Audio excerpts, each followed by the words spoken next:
The C-SPAN networks bring you long-form public affairs programming from the nation's capital and are a public service of your television provider. C-SPAN, created by cable. Thank you. Thank you very much. Thank you, Richard, and thanks for the great work that the Council does under your leadership. It truly is an important resource for us all. Fareed, I look forward to having the conversation with you, everyone here at the Council, and Mr. Mayor, thank you very much for being here and for everything you are doing and will do to keep our city safe and strong. I'm very grateful. I wanted to come here to our city, which has shown such resilience in the face of terrorism, to talk about the events of the past week and the work we must do together to protect our country and our friends. When the United States was hit on 9/11, our allies treated that attack against one as an attack against all. Now it's our turn to stand in solidarity with France and all of our friends. We cherish the same values, we face the same adversaries, we must share the same determination. After a major terrorist attack, every society faces a choice between fear and resolve. The world's great democracies can't sacrifice our values or turn our backs on those in need. Therefore, we must choose resolve, and we must lead the world to meet this threat. Now, let's be clear about what we're facing. Beyond Paris, in recent days, we've seen deadly terrorist attacks in Nigeria, Lebanon, Iraq, and Turkey, and a Russian civilian airline destroyed over the Sinai. At the heart of today's new landscape of terror is ISIS. They persecute religious and ethnic minorities, kidnap and behead civilians, murder children. They systematically enslave, torture, and rape women and girls. ISIS operates across three mutually reinforcing dimensions: a physical enclave in Iraq and Syria, an international terrorist network that includes affiliates across the region and beyond, and an ideological movement of radical jihadism. We have to target and defeat all three, and time is of the essence. ISIS is demonstrating new ambition, reach, and capabilities. We have to break the group's momentum, and then it's back. Our goal is not to deter or contain ISIS, but to defeat and destroy ISIS. But we have learned that we can score victories over terrorist leaders and networks only to face metastasizing threats down the road. So we also have to play and win the long game. We should pursue a comprehensive counterterrorism strategy, one that embeds our mission against ISIS within a broader struggle against radical jihadism that is bigger than any one group, whether it's Al-Qaeda or ISIS or some other network. An immediate war against an urgent enemy and a generational struggle against an ideology with deep roots will not be easily torn out. It will require sustained commitment in every pillar of American power. This is a worldwide fight, and America must lead it. Our strategy should have three main elements. One, defeat ISIS in Syria, Iraq, and across the Middle East. Two, disrupt and dismantle the growing terrorist infrastructure that facilitates the flow of fighters, financing, arms, and propaganda around the world. Three, harden our defenses and those of our allies against external and homegrown threats. Let me start with the campaign to defeat ISIS across the region. The United States and our international coalition has been conducting this fight for more than a year. It's time to begin a new phase and intensify and broaden our efforts to smash the would-be caliphate and deny ISIS control of territory in Iraq and Syria. That starts with a more effective coalition air campaign, with more allied planes, more strikes, and a broader target set. A key obstacle standing in the way is a shortage of good intelligence about ISIS and its operations.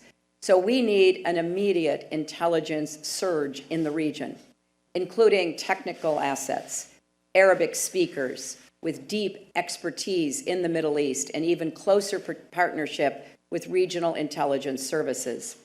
Our goal should be to achieve the kind of penetration we accomplished with al-Qaeda in the past. This would help us identify and eliminate ISIS's command and control and its economic lifelines.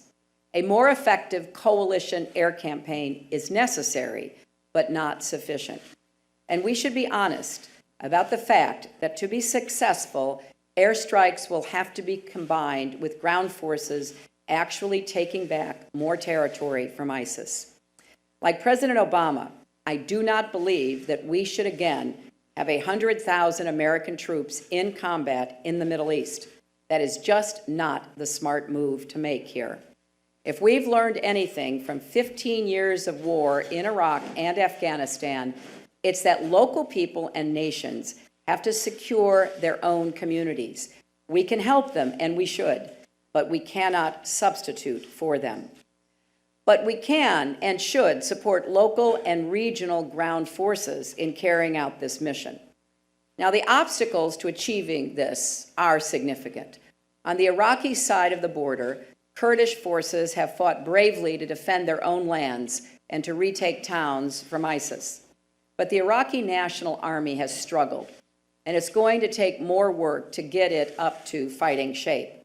As part of that process, we may have to give our own troops advising and training the Iraqis greater freedom of movement and flexibility, including embedding in local units and helping target airstrikes. Ultimately, however, the ground campaign in Iraq will only succeed if more Iraqi Sunnis join the fight. But that won't happen so long as they do not feel they have a stake in their country or confidence in their own security and capacity to confront ISIS. Now, we've been in a similar place before in Iraq. In the first Sunni awakening in 2007, we were able to provide sufficient support and assurances to the Sunni tribes to persuade them to join us in rooting out al-Qaeda. Unfortunately, under Prime Minister Maliki's rule, those tribes were betrayed and forgotten. So the task of bringing Sunnis off the sidelines into this new fight will be considerably more difficult. But nonetheless, we need to lay the foundation for a second Sunni awakening. We need to put sustained pressure on the government in Baghdad to get its political house in order, move forward with national reconciliation, and finally stand up a National Guard. Baghdad needs to accept, even embrace, arming Sunni and Kurdish forces in the war against ISIS. But if Baghdad won't do that, the coalition should do so directly. On the Syrian side, the big obstacle to getting more ground forces to engage ISIS, beyond the Syrian Kurds, who are already deep in the fight, is that the viable Sunni opposition groups remain understandably preoccupied with fighting Assad, who, let us remember, has killed many more Syrians than the terrorists have. But they are increasingly under threat from ISIS as well.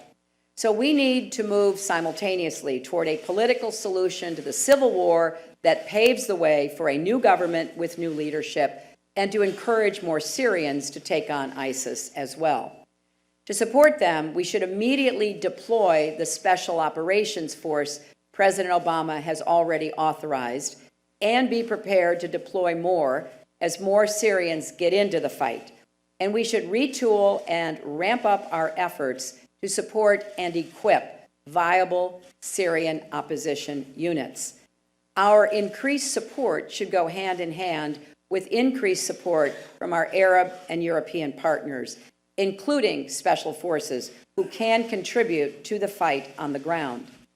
We should also work with the coalition and the neighbors to impose no-fly zones that will stop Assad from slaughtering civilians and the opposition from the air. Opposition forces on the ground, with material support from the coalition, could then help create safe areas where Syrians could remain in the country rather than fleeing toward Europe. This combined approach would help enable the opposition to retake the remaining stretch of the Turkish border from ISIS, choking off its supply lines. It would also give us new leverage in the diplomatic process that Secretary Kerry is pursuing. Of course, we've been down plenty of diplomatic dead ends before in this conflict, but we have models for how seemingly intractable multi-sectarian civil wars do eventually end. We can learn lessons from Lebanon and Bosnia about what it will take. And Russia and Iran have to face the fact that continuing to prop up a vicious dictator will not bring stability. Right now, I'm afraid President Putin is actually making things somewhat worse. Now, to be clear, though, there is an important role for Russia to help in resolving the conflict in Syria. And we have indicated a willingness to work with them toward an outcome that preserves Syria as a unitary, non-sectarian state with protections for the rights of all Syrians and to keep key state institutions intact. There is no alternative to a political transition that allows Syrians to end Assad's rule. Now, much of this strategy on both sides of the border hinges on the roles of our Arab and Turkish partners, and we must get them to carry their share of the burden with military, intelligence, and financial contributions, as well as using their influence with fighters and tribes in Iraq and Syria. Countries like Jordan have offered more, and we should take them up on it, because ultimately our efforts will only succeed if the Arabs and Turks step up in a much bigger way. This is their fight, and they need to act like it. So far, however, Turkey has been more focused on the Kurds than on countering ISIS. And to be fair, Turkey has a long and painful history with Kurdish terrorist groups. But the threat from ISIS cannot wait. As difficult as it may be, we need to get Turkey to stop bombing Kurdish fighters in Syria who are battling ISIS and become a full partner in our coalition efforts against ISIS. The United States should also work with our Arab partners to get them more invested in the fight against ISIS. At the moment, they're focused in other areas because of their concerns in the region, especially the threat from Iran. That's why the Saudis, for example, shifted attention from Syria to Yemen. So we have to work out a common approach. In September, I laid out a comprehensive plan to counter Iranian influence across the region and its support for terrorist proxies, such as Hezbollah and Hamas. We cannot view Iran and ISIS as separate challenges. Regional politics are too interwoven. Raising the confidence of our Arab partners and raising the costs to Iran for bad behavior will contribute to a more effective fight against ISIS. And as we work out a broader regional approach, we should, of course, be closely consulting with Israel, our strongest ally in the Middle East. Israel increasingly shares with our Arab partners and has the opportunity to do more in intelligence and joint efforts as well. Now, we should have no illusions about how difficult the mission before us really is. We have to fit a lot of pieces together, bring along a lot of partners, move on multiple fronts at once. But if we press forward on both sides of the border, in the air and on the ground, as well as diplomatically, I do believe we can crush ISIS's enclave of terror. And to support this campaign, Congress should swiftly pass an updated authorization to use military force. That will send a message to friend and foe alike that the United States is committed to this fight. The time for delay is over. We should get this done. Now, the second element of our strategy looks beyond the immediate battlefield of Iraq and Syria to disrupt and dismantle global terrorist infrastructure on the ground and online. A terror pipeline that facilitates the flow of fighters, financing, arms, and propaganda around the world has allowed ISIS to strike at the heart of Paris last week, and an al-Qaeda affiliate to do the same at Charlie Hebdo earlier this year. ISIS is working hard to extend its reach, establish affiliates and cells far from its home base. And despite the significant setbacks it has encountered, not just with ISIS and its ambitious plans, but even al-Qaeda, including the death of Osama bin Laden, they are still posing great threats to so many. Let's take one example. We've had a lot of conversation about ISIS in the last week. Let's not forget al-Qaeda. They still have the most sophisticated bomb makers, ambitious plotters, and active affiliates in places like Yemen and North Africa. So we can't just focus on Iraq and Syria. We need to intensify our counterterrorism efforts on a wider scope. Most urgent is stopping the flow of foreign fighters to and from the war zones of the Middle East. Thousands of young recruits have flocked to Syria from France, Germany, Belgium, the United Kingdom, and yes, even the United States. Their Western passports make it easier for them to cross borders and eventually return home, radicalized and battle-hardened. Stemming this tide will require much better coordination and information sharing among countries every step of the way. We should not stop pressing until Turkey, where most foreign fighters cross into Syria, finally locks down its border. The United States and our allies need to know and share the identities of every fighter who has traveled to Syria. We also have to be smart and target interventions that will have the greatest impact. For example, we need a greater focus on shutting down key enablers who arrange transportation, documents, and more. When it comes to terrorist financing, we have to go after the nodes that facilitate illicit trade and transactions. The UN Security Council should update its terrorism sanctions. They have a resolution that does try to block terrorist financing and other enabling activities, but we have to place more obligations on countries to police their own banks. And the United States, which has quite a record of success in this area, can share more intelligence to help other countries. And once and for all, the Saudis, the Qataris, and others need to stop their citizens from directly funding extremist organizations, as well as the schools and mosques around the world that have set too many young people on a path to radicalization. When it comes to blocking terrorist recruitment, we have to identify the hotspots, the specific neighborhoods and villages, the prisons and schools where recruitment happens in clusters, like the neighborhood in Brussels where the Paris attacks were planned. Through partnerships with local law enforcement and civil society, especially with Muslim community leaders, we have to work to tip the balance away from extremism in these hotspots. Radicalization and recruitment also is happening online. There's no doubt we have to do a better job contesting online space, including websites and chat rooms where jihadists communicate with followers. We must deny them virtual territory just as we deny them actual territory. At the State Department, I built up a unit of communication specialists fluent in Urdu, Arabic, Somali, and other languages to battle with extremists online. We need more of that, including from the private sector. Social media companies can also do their part by swiftly shutting down terrorist accounts so they're not used to plan, provoke, or celebrate violence. Online or offline, the bottom line is that we are in a contest of ideas against an ideology of hate, and we have to win. Let's be clear, though. Islam is not our adversary.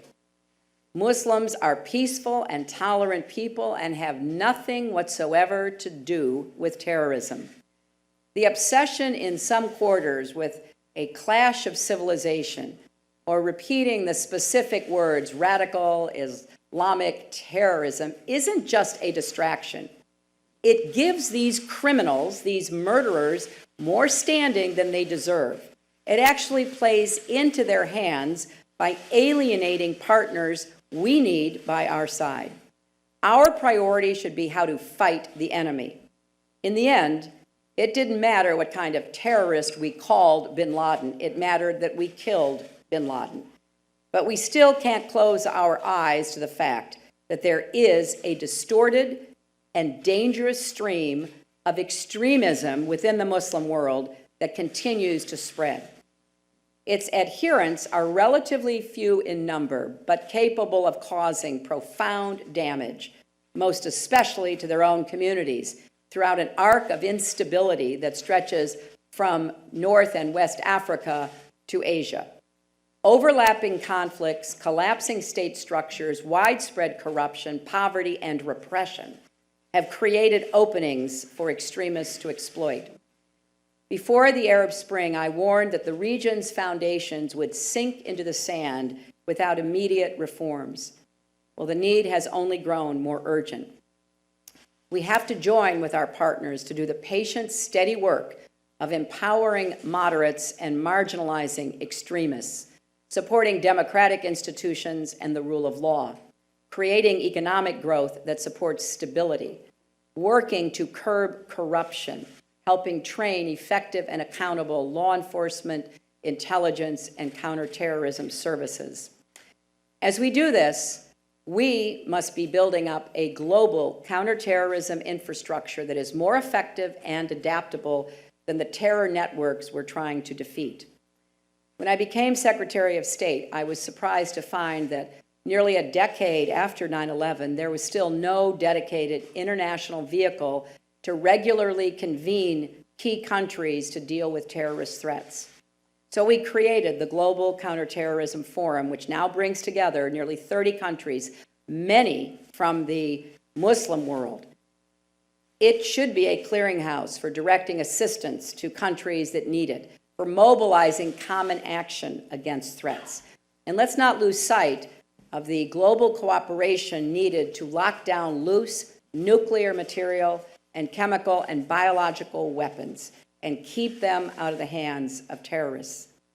At the end of the day, we still must be prepared to go after terrorists wherever they plot, using all the tools at our disposal. That includes targeted strikes by U.S. military aircraft and drones with proper safeguards when there aren't any other viable options to deal with continuing imminent threats. All of this, stopping foreign fighters, blocking terrorist financing, doing battle in cyberspace, is vital to the war against ISIS, but it also lays the foundation for defusing and defeating the next threat and the one after that. Now, the third element of our strategy has to be hardening our defenses at home and helping our partners do the same against both external and homegrown threats. After 9/11, the United States made a lot of progress breaking down bureaucratic barriers to allow for more and better information sharing among agencies responsible for keeping us safe. We still have work to do on this front, but by comparison, Europe is way behind. Today, European nations don't even always alert each other when they turn away a suspected jihadist at the border or when a passport is stolen. It seems like after most terrorist attacks, we find out that the perpetrators were known to some security service or another, but too often the dots never get connected. I appreciate how hard this is, especially given the sheer number of suspects and threats, but this has to change. The United States must work with Europe to dramatically and immediately improve intelligence sharing and counterterrorism coordination. European countries also should have the flexibility to enhance their border controls when circumstances warrant. And here at home, we face a number of our own challenges. The threat to airline security is evolving as terrorists develop new devices like non-metallic bombs, so our defenses have to stay at least one step ahead. We know that intelligence gathered and shared by local law enforcement officers is absolutely critical to breaking up plots and preventing attacks. So they need all the resources and support we can give them. Law enforcement also needs the trust of residents and communities, including in our own country, Muslim Americans. Now, this should go without saying, but in the current climate, it bears repeating. Muslim Americans are working every day on the front lines of the fight against radicalization. Another challenge is how to strike the right balance of protecting privacy and security. Encryption of mobile communications presents a particularly tough problem. We should take the concerns of law enforcement and counterterrorism professionals seriously. They have warned that impenetrable encryption may prevent them from accessing terrorist communications and preventing a future attack. On the other hand, we know there are legitimate concerns about government intrusion, network security, and creating new vulnerabilities that bad actors can and would exploit.